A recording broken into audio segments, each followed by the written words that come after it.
There's a lot of Brene Brown stuff on the website, so it's probably no secret that I like her work.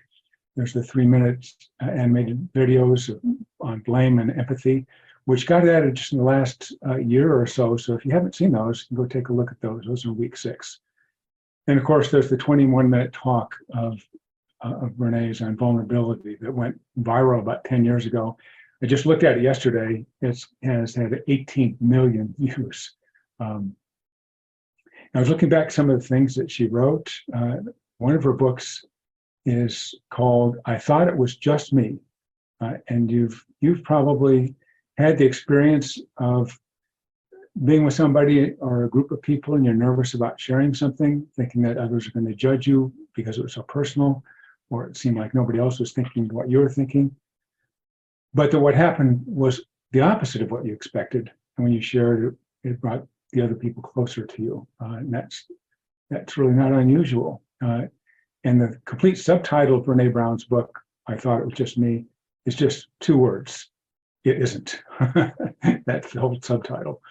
And Carl Rogers once said that which is most personal, thoughts and feelings that you think are yours alone, are actually most universal. And I'll say that again. That which is most personal is most universal.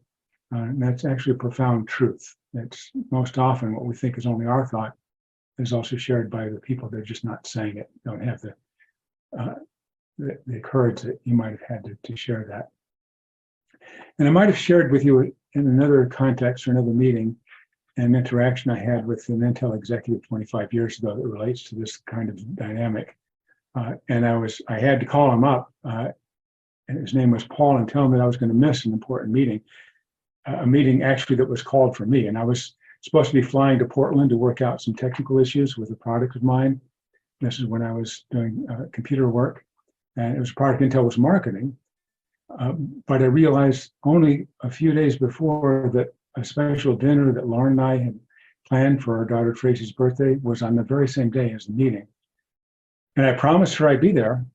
And Paul, the Intel manager who was coordinating the meeting, was talking to, he'd spent weeks working out schedules and travel with the Intel engineers and marketing managers who I'd be meeting with, and I knew he would be upset. And sure enough, when I told Paul I needed to reschedule the meeting, he went ballistic. He said, "Are you kidding me?" So we spent a month coordinating travel and schedules for everyone. You asked for this meeting. It's your product. What could possibly be more important? And I quickly tried to think of some sort of business reason that could satisfy him, like some big deal I had and I realized that nothing I could make up was going to be acceptable. And Paul was one of these hard-nosed, result-oriented, no nonsense, no excuses kind of managers that Intel was known for, and is, I guess. And I knew nothing I could make up was going to satisfy him. I didn't know what to do, so I just gulped and I told him the truth. And I promised my daughter that I'd be there for her birthday dinner that we'd been planning for her. And you know what he said? He says, "Oh." He said, "How old is she?" And I said, 9. And he said, "So my son's 8. If I promised him I'd be there for a special dinner and they canceled, it would break his heart. You can't miss her dinner. We'll just reschedule." And that was literally the last time he ever mentioned it. We did reschedule a meeting, it went fine. And we worked together smoothly for years, never even mentioned it once after that. And he's the kind of guy who would remember things and bring them back. And had I not had the emotional courage to share with him what I was afraid would result in an explosion from him, the interaction would have gone much differently. And Brene Brown sometimes mentions where the word courage comes from. It comes from the Latin word for heart, cor, C-O-R.